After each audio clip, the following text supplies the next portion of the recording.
Listen to yourself, all right? You met a cool guy on the internet. Okay, this is how these sexual predators work. Next thing you know, he's going to want to arrange a meeting where he will gas you and stuff you in the back of his van and make a wind chime out of your genitals. Welcome to the Black Irish Podcast.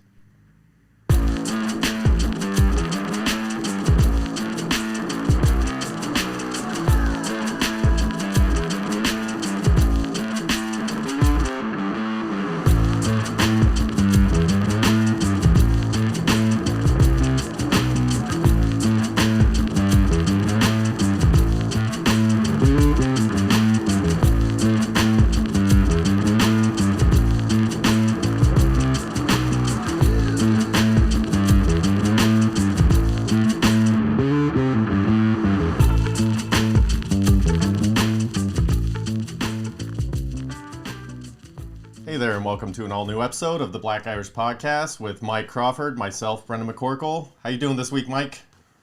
I'm good, man. How you? I'm good. Hey, are you a coffee drinker? No, right? No. Yeah, I didn't think so. Well, for us Starbucks goers, I had a question. Like, maybe you could equate this to your favorite local joint or whatever, but for Starbucks specifically in coffee, like when they get new staff in the Starbucks, I swear to God, it feels like an SNL Cast revamp. Like, you're like, fuck, I've got to start this thing all over again. Like, I got to reconnect with all these people all over again. Fuck. Oh, yeah. I mean, I guess it's right when you go there so much, so. Because these I don't people, go it's nowhere like, that much. yeah, it's like trained. Coffee. You go there, like coffee, Starbucks, y'all go there It's every day, multiple times a day. Yeah. Well, and it's usually the same Starbucks. Their training programs like, hey, be personable, remember people's names if they're regulars, blah, blah, blah. And they also, I like them because in my Starbucks, they go, oh, he's here, fucking grab him his drink. But now with these new people, I'm like, bro, it's iced coffee. Why am I waiting behind 7 people? Just throw that bitch up at the front. There's nothing in it. It's just coffee. The brighter side is if your whole staff at your Starbucks was deaf. Then you just point to shit and then go, me. That's easier. Let's go to that. No. Or you'd go to writing shit down on the board because you have to write shit down to get your coffee or do online orders. Yeah, but still, I'm just saying, it's the personable thing. That's the whole ambiance of Starbucks, that, and they get good flavored coffee to you quick. You're losing half of it with me. I don't want to have to invest 2 seasons in SNL to like these fucking new people. I just want to just keep liking. I only brought that up because that actually happened at my job. What? When I worked in DC, the entire staff went from regular staff to all deaf staff. Too bad it didn't affect me because I don't drink Starbucks, but everyone else was pretty upset about it. Oh, man. That is awesome. Hey, good for Starbucks. Because of where I worked near Gallaudet in DC, which is a deaf college. So they literally changed the entire staff. Is that next to Def Jam College? Nah. Sorry, that one was awful. Takes a few eggs. Yeah. Or whatever Jesus says. Hey, don't worry. Do you have any favorite... Did you watch Saturday Night Live at all? Do you have any favorite cast members? No. No? Not an SNL I only watch for the superstar, yeah. So, I only watch for like the host. I don't got like no cast member. Yeah, you're watching for like Chris Farley was like a cast member at one point, right? What do you mean? At one point, he was like a mainstay of the program for a few years there with Sandler and Kevin Nealon and all those guys. David Spade. Okay, yeah. Yeah. That's the thing is, I think with SNL Casts, it's kind of like if you're just old, you just like the first cast because that's what you got. So fucking that was great. That was like the first time you saw a firework. Fucking good for you, you old fogey. But every cast after that, it's kind of like wherever you were in your early to mid 20s, whoever was the SNL cast at that time are your favorite people. It's like, like Kristen Wiig and Will Ferrell to me are the best. The best. So Will Ferrell was part of the cast at one point too. Part of the cast, he was the cast. Him and Kristen Wiig. Okay. It was basically like, hey man, these skits aren't going so well. Put one of these 2 guys in there and it'll be good. Oh, hold on. Kenan and Kel was part of the cast too at one point, right? Kenan Thompson is still a part of that cast. Maybe not because he just got his own show on NBC. But yeah, he was basically just the token black guy that they always have on there. Him and Jay Farrow. So Kenan Thompson got to be, he got to be the Steve Harvey, whatever, and then Jay Pharoah gets to do all his impersonations of Denzel and fucking Jay-Z and everybody. Hey, Pharoah, man, I thought his show was pretty good, and it canceled after one season.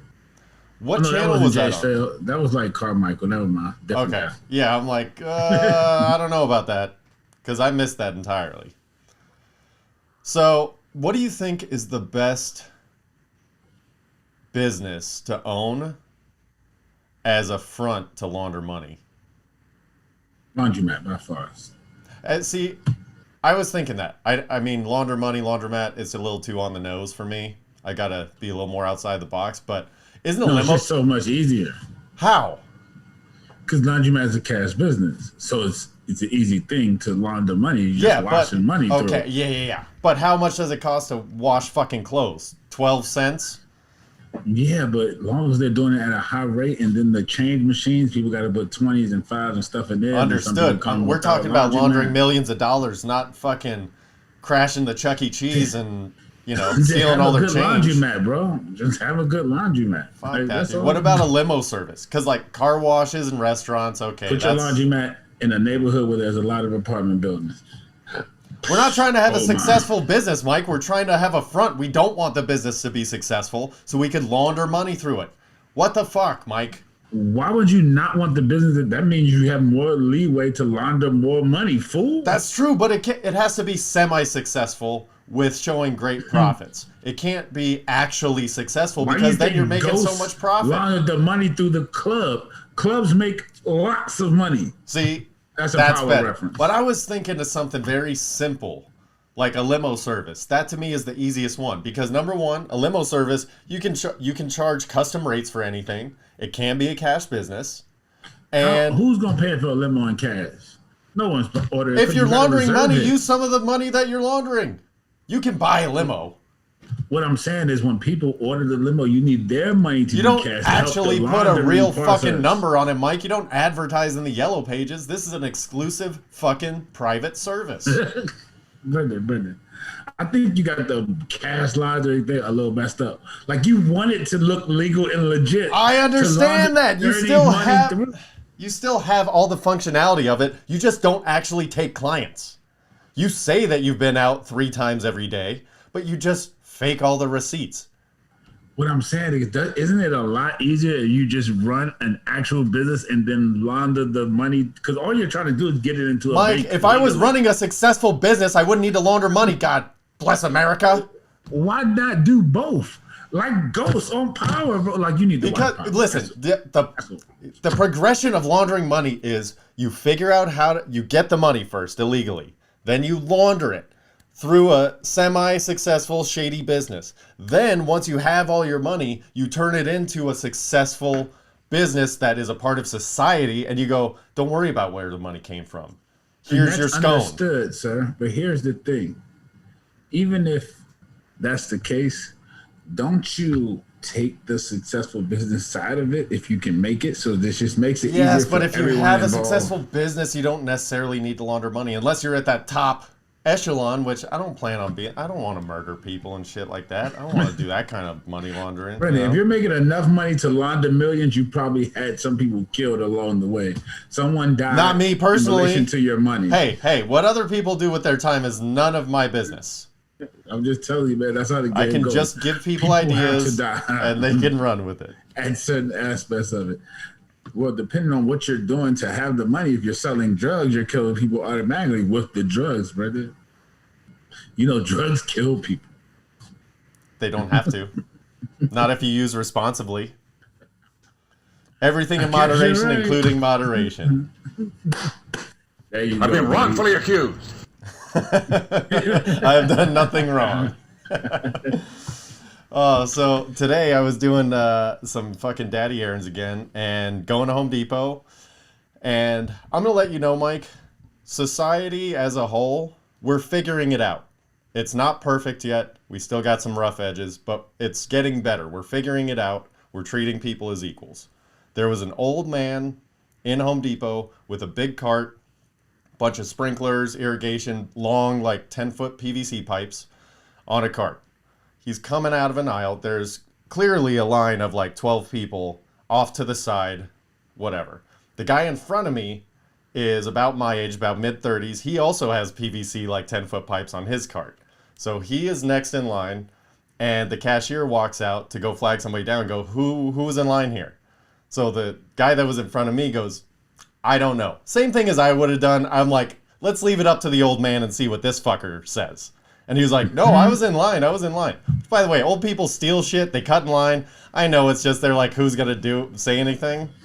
They feel like they deserve it. They feel like they deserve it. So here's what it is. So the guy says, whatever. The guy's like, no, I was in line. So he goes to move his cart, and he's got to turn it to position it to get back in the real line. And as he does that, all his shit flies off his cart because he had a roller cart. And you know what the best thing that happened was? Nobody fucking helped him because we all saw it. We all saw that he fucking cut in line.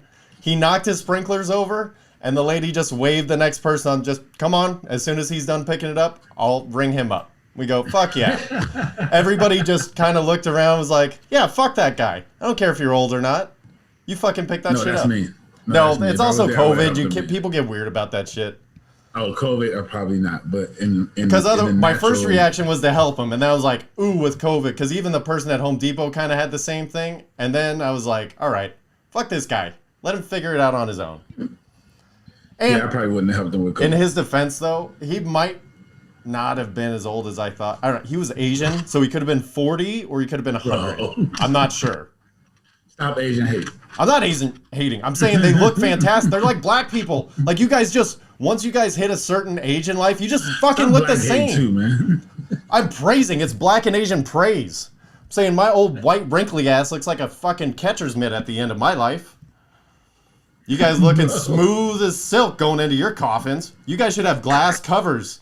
Only white people should have fucking wood on the front.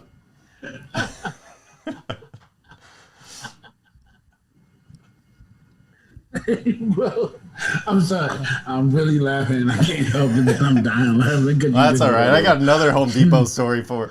So when I'm pulling in, so here's the thing. I'm driving the Prius, my Prius, and I'm driving in, me and Doc rolling in. So I'm going to pull down an aisle, and I'm in a Prius for the third time. A big F whatever truck is pulling out of, the same aisle. Starts out in the correct spacing to where two vehicles can turn. Cuts over to do like a sharp turn. So I had to stop short because I was just cruising like they were going to do their turn properly. I was going to do mine. Fuck me for assuming somebody was going to do what they're supposed to. So it turns out it's this big bitch in a construction thing with her face piercings and stuff, and like rolls down the window and is like leaning out at me. I look over like, all right, sorry. Like, sorry I kept going, even though I should have waited for you to finish your turn, but I thought you weren't going to turn like an asshole, so sorry. But, like, I've dealt with these kind of women before. I've been in construction for most of my career. And, look, I get it. Women on a construction site is tough because it's a male-dominated area, and, sometimes in order for them to not feel bad, they have to be the alpha, and what they would do is bully the guys. They would talk shit to them, like not in the fun construction joking way, like you're busting balls, but in like the say something to me, like I'll fuck you up, and it's like, well, nobody's gonna hit you. You're a woman. Like that's not fair. So that was their power move, was bullying people, because it's like, oh, if I could bully a big badass dude on a construction site, fucking nobody's gonna fuck with me. When in all actuality, it's like if you do your fucking job, nobody's gonna fuck with you. I don't know. But in the sense of equality and respecting everybody and how they feel in whatever form that they're in, if this particular person in the truck had gotten out and wanted to face me and presented themselves as a man, is it respectful to me to treat them like one and get down and dirty with this broad? No. Why? You walk away, Brendan. What if she hits me? Dude, and the only the only reason why I was even like having this thought in my head was because I wasn't sure that I would win. All right, well then. So if I'm not sure I'm going to win, can I cold cock this motherfucker? I don't care what they are. You walk away, Brendan. Women, walk away. You see the W? Both the words start with W. Woman, walk. Get out of there. Listen, bro. I'm just saying. Hey, it was a question about equality. That's all I'm saying, Mike. You had to turn it into this big feminist movement. Women do be screaming at equality stuff that sometimes makes me want to be like, okay, you want to be equal? I'm going to knock your block off. But you never will win that. Like, you just won't win that. Listen, so, I am all for women's rights, including a women's right to take a punch. Absolutely. See, but here's the thing. If they want to fight you... I mean, I've seen some situations that women deserve to be a punch. Oh, fuck yeah. But you just can't do it. You just can't, man. I'm sorry to say, that's the downside of being a man. We can't punch her there. Like, I was hoping I was going to get you to fold a little bit on that one. Whatever. Nah, man. Well, in that same vein... I don't want to get paid to lose. I want to win! All right, Mike. What super fight character are you going to be this week? What do we got? What number? 9. 1, 2, 3. I'm ready for these cards to be gone so we can go to the next game. Well, you are a velociraptor. Well, I lost. I hate it when you do that. And I am identical twins. So I'm Arnold Schwarzenegger and Danny DeVito. Yeah. Do you ever see Twins? Yeah, I've seen it. It's a pretty funny movie. I haven't seen it in so long. It might be funny still. Attributes. 5. 1, 2, 3, 4, 5. 5 is... top half is play another character card. You always get these. Top half is a billionaire playboy. And the bottom half is a velociraptor. All right. And you got some life to us. Yeah, so my identical twins are radioactive. Your playboy billionaire with velociraptor legs can't control my right hand. So... Don't need that. I'm left-handed. And I scream names of attacks before using them. Okay, this ought to be interesting. So Mike is a top half billionaire playboy with a velociraptor bottom half that can control my right hand. Not can't. You can control my right hand. And I'm identical to your right hand. Yes, so my right hand is all yours. Hey, be good to me too, Mike. You know, we're buddies. Use it for some good stuff. So I control your right hand. Yes. I'm definitely winning this. Well, I am identical twins, though, so technically I have 2 left hands. And I'm radioactive, and I have to scream what attack I'm going to use. So, radioactive blast! Where are we fighting? I don't care. Let's fight on a helipad at the top of a tall building. Cool. So, I'm just going to make your right hand do whatever attack that you're going to do to me, to yourself. So... No, that's not fair. What do you mean? I have 2 left hands. You knock away, you block. How are you going to block yourself? Then you would never be able to attack me, so then I would then take my hands to beat you up and throw lithium on you to kill you. Lithium? How do you have lithium? You can't just come up with lithium. What do you mean? I'm a billionaire playboy. I ordered some lithium. I got millions. Okay, well, I just tell somebody to bring the lithium. Come on. They aren't here yet. No. You can control my right hand, but my right hand isn't doing shit. I'm going limp wrist with my right hand. You're not. I have control of it. You don't have control of my wrist or my arm or anything else. You have control of my hand. I have control of your hand. The hand is the thing that does things. Yes. You can't do... Listen. You're a billionaire playboy. So what I'm going to do with identical twins is I'm going to surround you. I'm going to come at you from 2 sides, and we're going to pin you into a corner on the helipad. Like you do with that last king in checkers. We're going to pin you. You're not going to pin me because you can't do anything with your right hand. I'm going to tell it what to do. Okay, and so... it's connected to your arm. What's my right hand doing while I'm walking towards you and cornering you? It's choking you. Your right hand is choking yourself. While you're trying to choke... You only have my hand. I got my arm, so I'm just holding my right arm out with both my identical twins. I'm telling your right hand to choke you. I have control over it, and I want it to choke you. So then my hand makes the choking form, but you can't make my arm go close to my...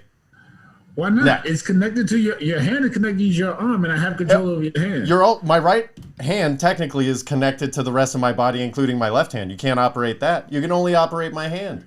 And listen, bro, you got Danny DeVito and Arnold Schwarzenegger coming at you. All I got to do is hug you with a brother hug. I'm radioactive. You're toast. You're not going to get that close to me, bro. I still have my own hands. I haven't even talked about the fact that you're not. I got my butler to bring. You have billionaire playboy hands, close. so they're fucking manicured. That's all you got. And a button-up shirt with a stupid flip-out collar. You suck. Your top half is garbage. Touch you. I'm going to get my butler to bring the lithium, and then your butler is not here. It's a fight. Coming. He's come. Okay, while he's coming, I'm sacrificing him. No, we're cornering you. And since you have velociraptor legs... Why do you use your two hands? I'm not. I'm using two people. These are people. Why are you going to corner me when you only have two left hands? So that means you can't do nothing from the right side. That's right. So you know what I'm going to do? I corner you at the top of the helipad. And since we're radioactive, we're going out anyway eventually. We're doing tackle dive off the helipad, self-sacrifice because you're being an asshole about it. Velociraptor is. Exactly. I don't even know what that is. But I know that me and my Playboy top half is going to throw lithium on you, and I'm going to choke you out with your own right hand. There's no way you can win this fight, buddy. You have no chance. I have control of your right hands. You don't stand a chance, buddy. You have no win. Your right hand smack you up. Whatever, bro. As my 2-year-old would say, what are you talking about? I told you. That's right hand smack down. No. That's, by the way, that's what my 2-year-old does now. Instead of saying what, like, you know, an inquisitive what or what did you say? Like, I didn't hear you. He says, what are you talking about? I'm like, fuck, man. So he does it in public. Like, at home, I know he's saying what, but he's like, what are you talking about? Daddy, what are you talking about? And so we'll be like at the baseball field. They'll be like, Connor, keep your mask on. What are you talking about? And I'm like, don't fucking yell at me in public like that, you little asshole. Or we'll be in the store. What are you talking about? I'm like, I'm talking about you shutting up, you little shithead. You didn't get that parental internal rage. At least everybody out here who got a full sentence out, bro. They'll know what something's up. They will know something's up. Well, fucking hell, man. We got a lot to dive into with the NFL draft. We could touch on the NBA real quick. All I really want to see is the Nets and Knicks play in the first round and the Lakers and Clippers play in the first round. Nets and Knicks is not possible first round. But it's not possible? No. Are you sure? Yeah, seeding wise, they probably wouldn't even see each other to the Eastern Conference Finals, which that ain't gonna happen either. So, yeah, sorry, sir. But hey, my Milwaukee Bucks, I'm riding that fucking train all the way. Riding the Milwaukee Bucks train. All the way to the second round, buddy. Did you put money on them to win it? How much? What's the odds? They were. I have to look. I think they were like 8-1. But it's a thing where I think that like they could lose in the first round, but I think that if they make it to the Eastern Conference Finals, then they've got a legit shot to just. I mean, obviously because they're one of 4 teams, but I have faith in them. Whereas, you know, normally you would be like, well, we know who's winning the series. Let's see how many games it goes. I think with Milwaukee, anybody they play in the West, it's like, let's see who wins. You know. Sorry you feel that way, but they won't make it to the finals. Sir. I just don't think the Nets are gonna fucking mesh. You remember the big 3 when LeBron went down there and everybody's like, yeah, just put him on the court. They didn't figure it out right away. So they got all the way to the finals, and the reason why they didn't figure it out is because LeBron froze up. Nobody on the Nets is that. They're all built for this moment. LeBron froze in that finals versus the Nets. Yeah, see, but but who's going to get the ball? Jason Kidd and JJ Barea, bro. Like, who is getting the ball? Should have been dominated. What do you mean? There won't be a game that close where it comes down to the last shot. Okay, and that's exactly the mentality. Who gets the ball? That's the mentality that gets them in this situation, bro. We don't have to worry about it. But everyone knows when it comes to scoring a bucket, Kevin Durant. It would be KD. But what if KD is the first option? But what if Harden has the ball? What if Harden has the ball? Give it to KD. Are you sure? If KD's not open, he's going to give it to Kyrie. No, if KD's not open, he's fucking whatever. No, he's not, bro. Air stepping, driving the hoop. Yes, he is. You watch them play together. He's literally nobody has. That's the point. 7 games, and he didn't score over 20 points one time. He's the point guard when they're all together. He knows Kyrie hit the greatest shot in NBA, one of the greatest shots in NBA history. Mr. Clutch himself, right behind KD. Listen, actually, Kyrie might be number one on the list come fourth quarter clutch. Oh, shut the fuck up! Now you're just trying to be an asshole. No. If it's like 2 seconds left, they might draw the play up for Kyrie. Yes, yeah. I could see it in that scenario because KD's gonna be double covered. Yeah, but if it's come down, you're down by 2. That doesn't mean he's the first option. He's the first option on that play. Yeah, no, definitely. Yeah, I get what you're saying there. So before we jump into the draft, now that everything's somewhat settled on the NFL lines, I want to revisit our Matthew Stafford conversation. So a few weeks ago, a while ago, whenever the trade went down for Goff and Stafford switch, and Matt Stafford's now on the LA Rams, I say that he's going to get 4,500 yards or more passing. You say there's no fucking chance. Right? Even though they added a game for you, I still don't think he's going to get there. Yeah, because you said 4,000. I said 5. We met in the middle at 4,500. Yeah. Okay, so I have an idea for this bet. As far as at least your consequence. Because I'm not taking money from you. But if Matt Stafford passes for over 4,500 yards, and mind you, this is over the course of 4 months, so it's got to be a pretty big deal. You professionally get your ears cleaned out. By a professional. I'll pay for it.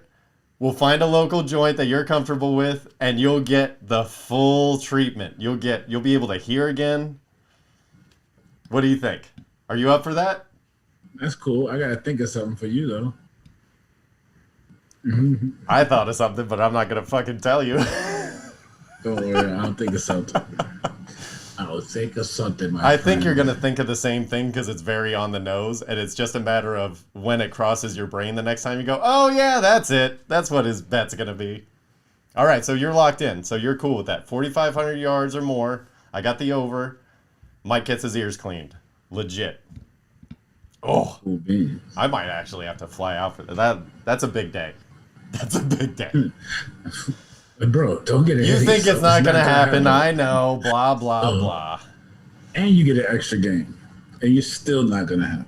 Whatever. Because when we made this bet, 17 games wasn't fair. And guess what? I ain't even going to ask for more yards. I still don't think he's going to. Hey, well, I'm not saying, like, if Matt Stafford gets hit by a bus week 2, like, I'm screwed. Exactly. So it is what it is. Once you make that bet, you got to lie in it. So I'm game for that. Have the line. Hey, so before we jump into the actual draft, is it official? Like, has the move officially been made that the dad from This Is Us, the guy that was in Heroes or whatever, is now the official motivational video speaker? Like, he's the next guy in line after Morgan Freeman because he's this powerhouse of a human being on This Is Us. Like, the NFL draft, he was doing the voiceover for a few things. He was doing video montage stuff. Like, he was the guy that was like the motivational, like, check out this. He's been kind of that for a while, though. I know, but it's ramping back up. So I think that they're like, dude, Morgan Freeman's going to die eventually. But again, the black thing, he might only be 55. Nobody fucking knows. So, but they're like, he's going to die eventually. We need to start prepping the next person. You know, like, when Vin Scully's going out, he's like, hey, I'm retiring. All right, you got to prep the next Vin Scully. You know, it's never going to be the same, but you got to get close. At least show him you're trying. I don't know. There won't. There'll be somebody in and out of there for a couple of years. They're not. I think this guy may have found his niche. He may have found his niche. The new dude for the Dodgers. You think he's gonna find his niche already? For the Dodgers? What Dodgers? You said Vin Scully's replacement. Oh yeah. No, they signed him to a long-term deal. Who, the dude? Yeah, the commentator, the voiceover. The new guy. Yeah. Really? Oh yeah. No, I thought they would have tried a couple people out before they. No, what they did was when basically they did do that when Vin Scully, because Vin Scully didn't do road games the last couple of years he was announcing. So what they did was they had their couple of candidates. They would do the road games, and then they settled on. So once Vin retired, they had their replacement ready to go already with some games under their belt, already with the fans knowing who they are. So I mean, they absolutely did it perfect. It was a seamless transition. It was very, very well done. One of the only things the Dodgers do well, besides fucking burn money and blame other people for their lack of hitting. Why do they stink this year? They stink all the time. They're like the Yankees. They're not good. They just pay for these players that can hit home runs. It's like, all right. How much trash are you talking around the house right now? Nobody else is here. No, but it's, hey, with the Giants looking all right, it's coming up. I'm just slow and steady, baby. I'm slow and steady. And I don't say shit until it pops. And then when it pops, I'm in your fucking face. That's what I'm saying. Giants number one in the division. Nobody predicted that shit. Nope, not even me as a fan. But that's the great thing as a fan is when your team outperforms, it's like, great. This is amazing. You know, I love them anyway, but hey, man, let's do this. Yeah. So, all right. Let's just dive right into it. Where do you want to start with this fucking draft? You want to start? The first two picks were just done already. You want to start at 3? First two, I don't know. I'm just not a fan of Wilson, but I think I've covered that already, so we really don't have to delve into that. I'm not either. I think Trevor's going to be pretty good. I don't know if he's going to be this transcendent guy that everyone expects. I think he'll be as good as Andrew Luck and all that hype was. Like, yeah, he's going to be really good. Doesn't mean he's Super Bowl bound. I don't think he loves it as much as Andrew. Like, Andrew Luck was willing to put every ounce of his body on the line, which is also why he retired. I don't think Trevor loves it that much. I just don't. No. But we'll see. Yeah. We'll see. I mean, that's also one of those things where it may just be the way he looks, because he does look kind of space cadet-y and just like, he does. I'd rather be surfing. You know, and that's kind of the look he's going for. And he even said, you know, he's like, hey, man, this isn't my everything.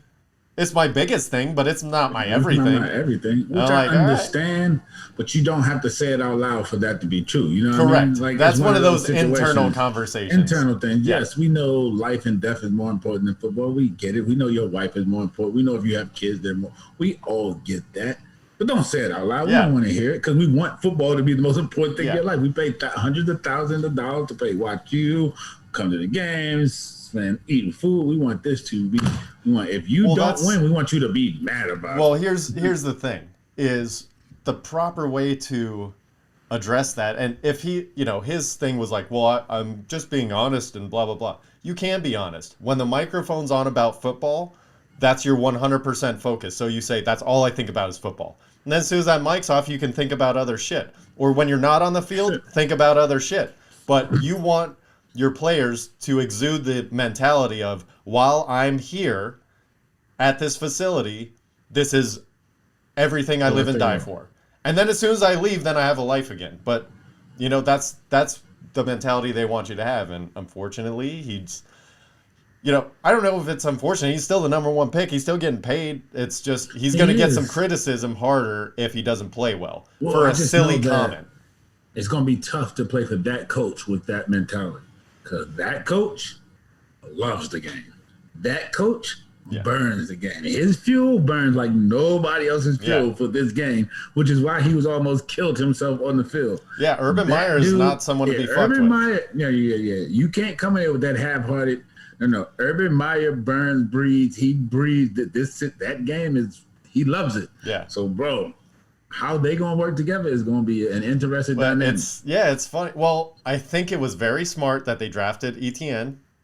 Yeah. To give him just give him a little bit of comfort, like, hey, buddy, we're here to get. Because I think they reached for ETN a little bit, but I also think it was definitely reached for ETN. It was more for the, you know, let's make Trevor happy. With a 1,400-yard back in your backfield already. What? It's just one of those things where it's absolutely. But I think he's going to change him. I think he's going to move him and make him like the Percy Harvin type. I think he's going to be his Percy Harvin type. You know that he used to coach them, the Percy Harvin, the Aaron Hernandez's, move you everywhere, use you each and every place. ETN can play that role. He can catch it. He's pretty fast. What I think they're going to do is just from, you know, I know that Urban Meyer is a just run the ball hard fucking motherfucker, but with Trevor Lawrence's style and with drafting ETN, I wouldn't be surprised if come week 4 they switch to a split backfield, like a Mike Davis, D'Angelo Williams type of situation they used to have in Carolina, to where it's like ETN's your banger screen pass up the field guy, And then you got your everyday running back, get those yards. We need those yards. He's gonna bring that. He's trying to bring that wide open. Yeah. Somebody in motion, all that stuff is coming. He's bringing that college offense. If you don't think he is, then you're highly mistaken. It's gonna look like Ohio State out there, buddy. Well, I know it's like it's funny too because it's like even on all the like fantasy football stuff, like DJ Chark's all like these Jacksonville receivers, like motherfucker, jumping up. Come on, bro. Because it's going to be wide open. I don't know how good he's going to be, but the offense is going to be wide open. He might throw 25 interceptions, but he's going to have 4,000. He's going to have 4,500 yards. Yeah, on my fantasy football team, I would not ever draft Trevor Lawrence, but I would take 2 Jacksonville receivers. Somebody's got to catch the fucking ball. There you go. You know he's going to run it. You know he's going to throw it. You know he's going to have it all over the yard. Or it's going to be everywhere. Don't worry. So let me ask you about the Bears. So the Bears trade up. And they get Justin Fields. Mm-hmm. They did that with Mitch Trubisky. Now, I know you have special feelings about Justin Fields. But is this just the Bears being the Bears and they're going to ruin somebody? Or... I mean, they can't. So here's the thing. They can't just throw him to the wolves, but they kind of brought him into a rough situation because he's coming in for a lame duck coach. 100%. So the whole world knows Nagy's on the hot seat. So then the question is Nagy going to try to make it, look, Justin, I need you to go out here and save my life? Or is he going to try to wait till week 4 to put him in to then look at the front office and say, oh, my quarterback of the future just started playing week 4. Let me get another year type thing. Nagy was always known as an offensive quarterback coach. So I think he has it to make it work. I think he has it to make it work. But if his mentality is, hey, week 4 quarterback of the future, they're going to say, no, we tried that. You fucked that up. We're doing it this way now. Yeah, but I think if, depending on how open the world gets and what the training camp looks like, if they can get they just cut their starting left tackle. So, that's going to be tough. But if they get everything in order, I don't dislike the Bears. Like, they were picking at 20 or 4 reasons with Mitchell Trubisky as their quarterback. Like, I think Justin Fields is good enough for 2 more wins and at least a playoff spot, if nothing less. If nothing less, Nagy, a playoff spot. And if your defense can just be a little bit better with those less turnovers, who knows how far you all can go. Yes. Your defense is lights out. Yeah, my problem is flat up, lights out. Which is why Nagy needs to fucking go, because your defense is settled. Your only focus is the offense, and you still can't put up 20 points a game. That's a fucking problem. But I think he got 20. I think he got 24 a game now with Justin, because he can make it up running, man. He's not. Thing about it is he's not a full Phil Reed guy yet, but he never was asked to be. People have to understand what you're asked to do at Ohio State. Yeah. No, and people trying to compare him to other Ohio State quarterbacks. None of those previous Ohio State quarterbacks were the number 1 quarterback in their class coming into college. Like right. He made so Urban made something out of Dwayne. He made something out of your other guy who weren't that highly rated. Justin came with his own credentials, bro. He didn't need Ohio State's offense to be good. Yeah. He was the number 1 or 1A, 1B, depending on what ranking you looked at in high school coming into this. So he didn't need that already. So he's different than those guys that you're trying to compare him to. The highest rated quarterback Ohio State had was Troy Smith, but he was 5'8". So we all knew he wasn't going to be an NFL quarterback. You know what I mean? Like, and then you had Terrell Pryor, but he was strictly an athlete. Like, correct. So it's just different, bro. So I hate when people try to make that comparison. Like, he was making full reads in high school. It was pretty much his team. He went from left to right. I watched him on Quarterback U, which is why he beat Trevor Lawrence for MVP of the Elite 11 competition. He can make full field reads. He can do all the things he needs to do and read the field as a quarterback for anybody who doesn't believe it. But what you're asked to do at Ohio State is just what you're asked to do. It's the offense, bro. Yeah. Yeah, you have to work within the parameters. There's nothing. And when you have the best athletes in the world in the Big compared to what the rest of the Big Ten is, which is why when Ohio State always gets to the playoff and when they get murdered in the playoff, because the offense they run requires you to say, you're going to make a decision. Here's read 1, 2, 3. Eventually, one of these dudes is going to win. And you're basically like, who do I think is going to win? When you get to the playoffs and you're playing against the SEC and the Big 12 and they have just as good of athletes, sometimes nobody wins. Yeah. And now you got to sometimes it's a stalemate and now you're scrambling. There you go. You know what I mean? Like, so that's the benefit of recruiting for Ohio State in the Big Ten. So I don't know. I hate the narratives and I hate 49ers, sorry. I hate what they did. I think they made a mistake. Even though I've liked Trey, and the thing about it, my boys can tell you, I've liked Trey since a while ago. Like last year when I first started hearing about him, I liked Trey. Yeah. But I just don't think you take somebody with the same skill set who has less experience if your job is to get them on the field. Now, if you have no plans to get him on the field, then you made the right decision. If you just were going to play Garoppolo anyway, there was no need to draft Justin because Justin's trying to play. I mean, he's already played his years at Ohio State. He feels like he's ready, so he wants to play. Trey's probably going to be okay sitting, even though 2 years of no football, how is that going to be? Because he didn't play last year. He only played one game. No, I know. So it's going to be 2 years of no football, bro. Like, that's going to be crazy when he finally does. Well, see, here's the thing is, it's like, look, they knew they wanted him. Did they need to go up to 3? I don't think so. But, you know, that's their way of control. That's their way of saying they're controlling the narrative. They're controlling they're not going to get slided out of their spot because somebody didn't follow through on a deal or whatever the fuck. But riddle me this. I mean, this didn't come out until draft day, really, till after we recorded. But do you realize the Niners could have literally traded the same shit they traded to get Trey Lance at number 3, and they could have had Aaron Rodgers? 3 first-round picks and a third-round pick, and you could have had Aaron Rodgers? But for fucking sure you could have. They said they called, and they said no. Like, they offered a trade. They said they called. Yeah, but what did they offer? Lynch, I don't know what they offered, but Lynch said they did call when they first heard about it. Yeah, that was in January. That was in January. So they called in January. They shook the tree. We don't know what they offered, but they at least shook the tree. Yeah. But how about this? He still wants to be gone. And you don't plan on playing Trance this year.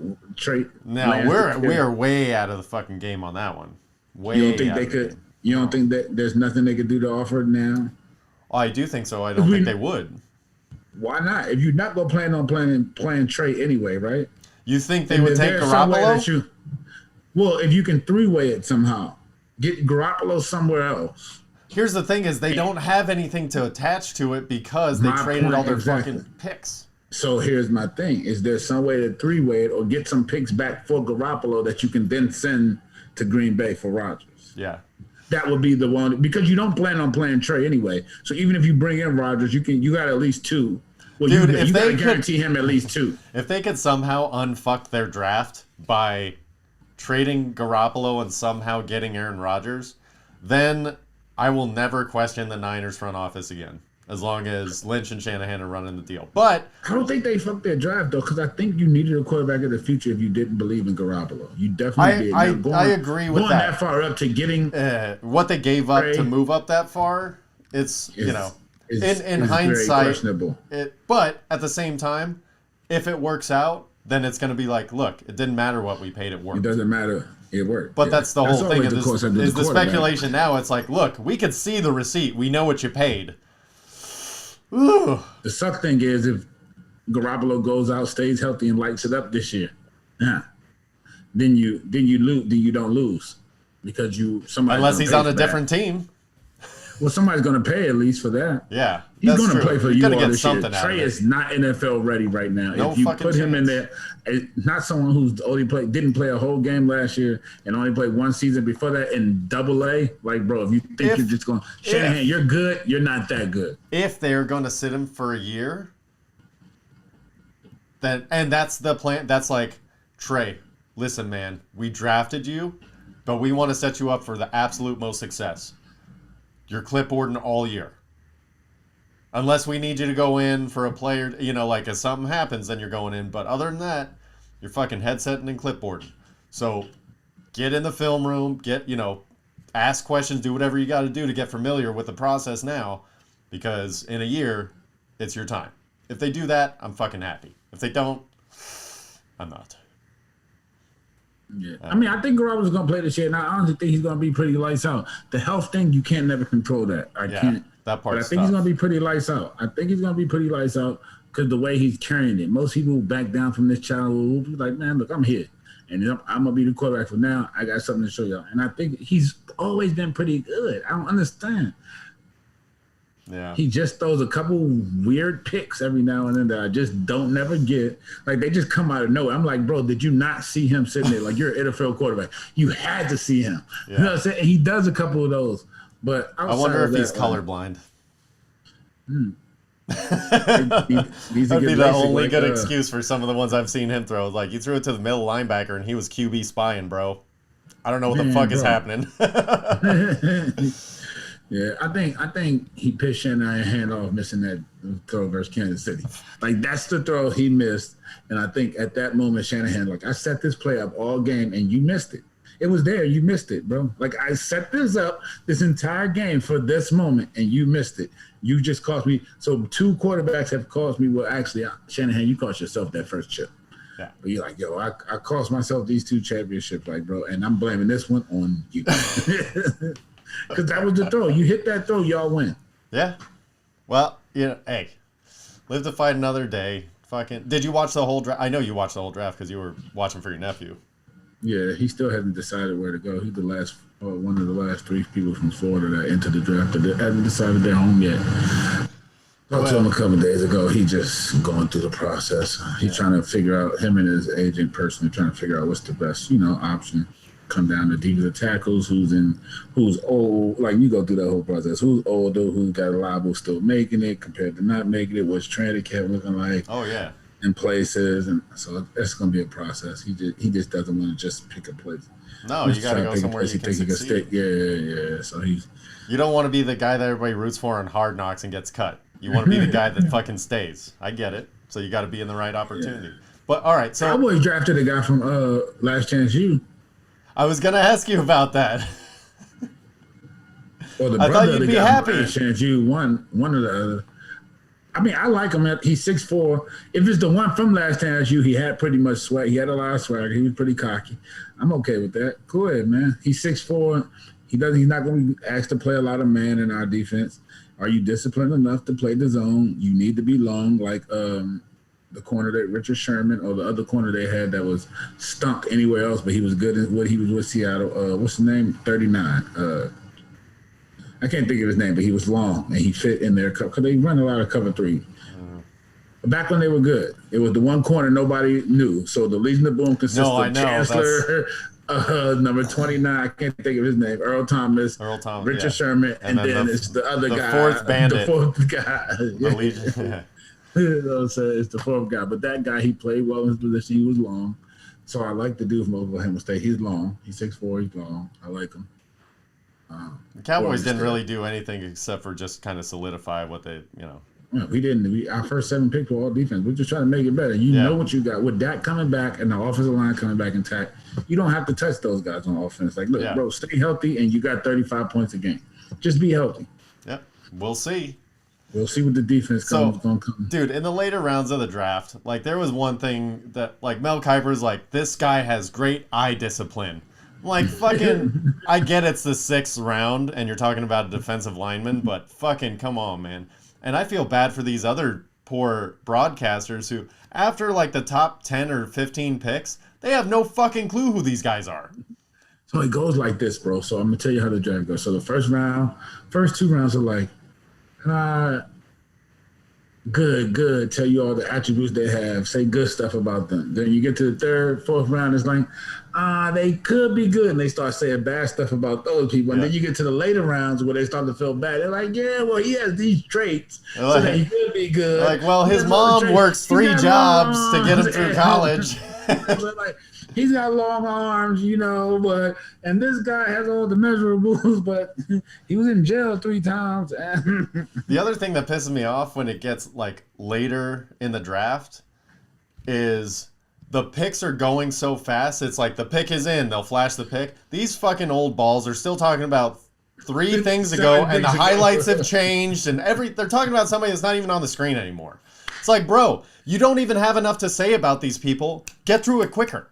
Just be like 10 seconds on each person. Everybody goes 10, 10, 10, 10. Mel Kiper gets 20. Fucking boom, next person. But they always got these 1 and 2 people down there around that age that they like, man. So they just go into these little frenzies about well, but that tackle ball dude that we got, I like him. Yeah? And he got a mean streak. He's got a possibility to play. All right. I'll keep an eye out for him. Possible sleeper guy for the Cowboys. We always need a swing tackle anyway because clearly we have injury problems up there. Yeah. Well, you guys go hard, so that's what it is. Would you ever go to the draft? Yes. Really? I think I'm gonna try to go next year. Yeah. You're a fucking lame-o, man. Why? What, the first round? The first round. Okay. Yeah.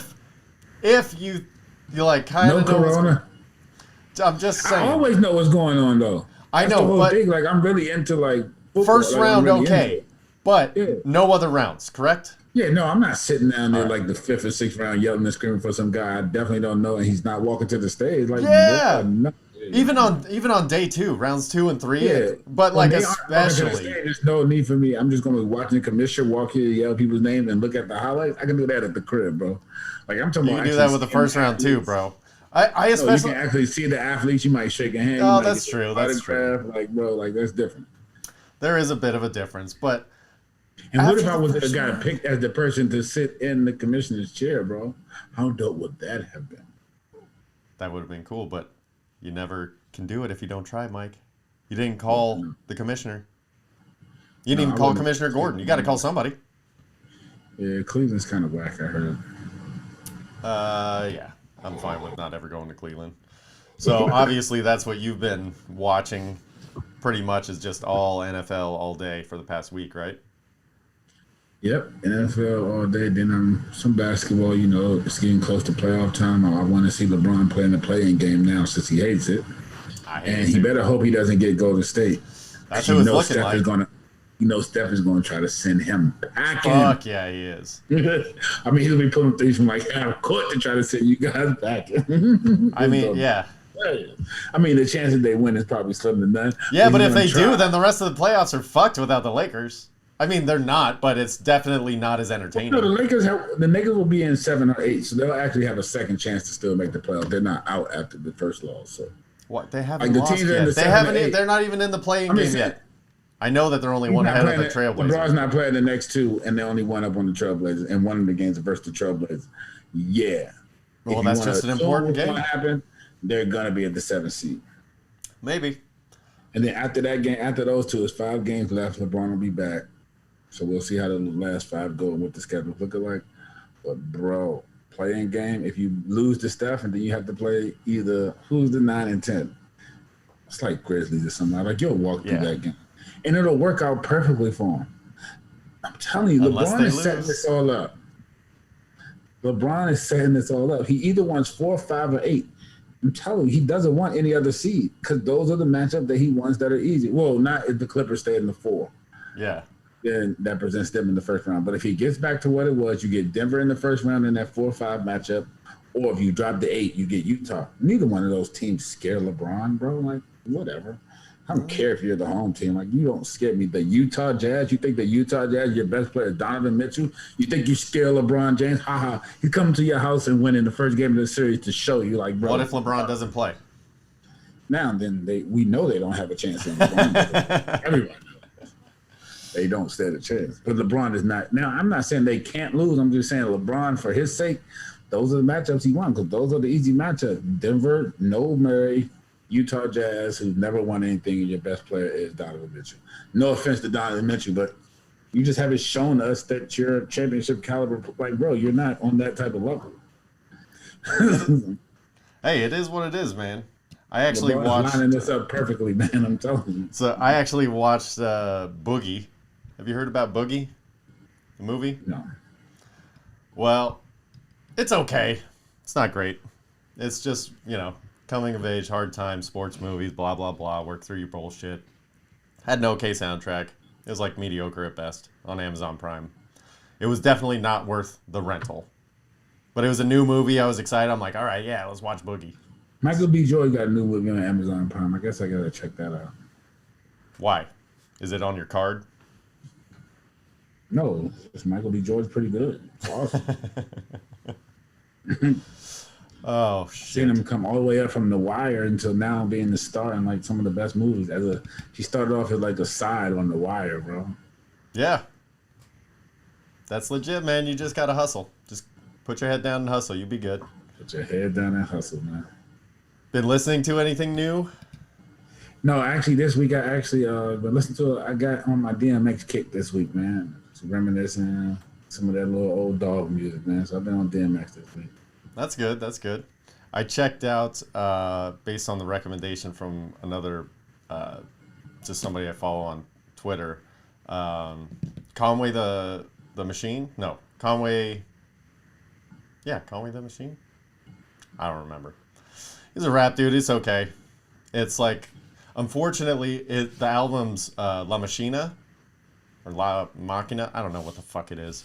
Anyway, it's unfortunate. It's like a little slower than my particular taste as far as the rapping goes, and the bass and the background beats don't line up well with the lulls of lyrics. Like when there's not lyrics, usually if you have a nice heavy background, it carries through. Like, you know, Nate Dogg was obviously perfect at that kind of shit. Like he didn't rap fast, but it flowed well with the big background. I feel like this guy would have benefited from bigger background, and unfortunately the best tracks on his album are ones that feature other artists. So, I mean, his parts are great in them, but it's like, unfortunately, those are the tracks that are better, you know? So I don't know if it's just extra producing or extra flavor, whatever it was, but I mean, that one's okay. Just not my cup of tea. But this week's Spotify playlist that we're doing, since we're doing 30 Days of Pain, I'm doing 30 Days of Pain anyway. I'm keeping it high gear, so we're going with Nas and Metallica. Okay, I like Metallica. So we're doing that, and I'm doing my 30 Days of Pain, Mike. It's starting. We're 5 days in now. We're recording on Cinco de Mayo. It's going all right. It's going well. It's one of those things where I kind of fucked up my shoulder like a few days ago, so I'm like, man, now I gotta totally adjust this whole routine, but I'm still getting it in, no matter what. Getting it in, just exercising a little bit every day, and I'm changing my diet. But so now it's gonna be, by the time this comes out, it's almost a week. That's enough pussyfooting around. It's time to be a savage. So I'm doing 2 days. I've already been kind of doing 2 days a little bit, but now I'm going hard 2 days. I'm basically doing 2 giant full workouts instead of one regular one. And we're going to see how this thing goes, man. So if you want a little extra motivation, follow me. I'll be posting on all this shit. And it's just something where it's more of a mental game. Because if you actually think about it, because it's an hour and a half. Do you feel it physically or do you feel it mentally? Oh, both. But okay, so it's harder mentally than it is harder physically. It's way harder mentally than it is physically. Says you. Yeah, to me. I would disagree. Well, here's the thing. The physical part is built to suit you. It's anything. Anything extra that you don't normally do that's physical, that counts. For however long. Whatever suits you. Walking doesn't fucking hurt. It will. Unless you have corns. Nah, or plantar fasciitis. Well, that's true. Well, then fucking do something else. Swim in the bathtub. You don't have to do it, or you can. Yo, I wish I had a bathtub big enough to swim in. Dude, I'll never have enough money for a bathtub big enough for me to fucking hang out in, dude. I'm a gangly 6'3" motherfucker. They don't make tubs for me. Or if they do, they're in fucking mansions. Shaq can swim in his tub, so yeah, that's what I'm saying. Well, Shaq's tub is a fucking pool made out of porcelain. It's fucking different. Anyway, on that note, we're gonna wrap this shit. A pool made out of porcelain. Hey, brother, you've been on fire today, bro. I ain't gonna lie. All right. Well, on that note, we're gonna drop some knowledge for this week. So, this one's coming a little bit from the heart, man. Don't let other people's opinion of you change your behavior. Unless you're an asshole, then fucking change your behavior. But if you're doing everything right and you feel comfortable in what you're doing and who you are, don't let what other people think about you change the way that you live your life. Again, unless you're being an asshole. On that note, said it better myself, my friend. Have a great week. Love y'all.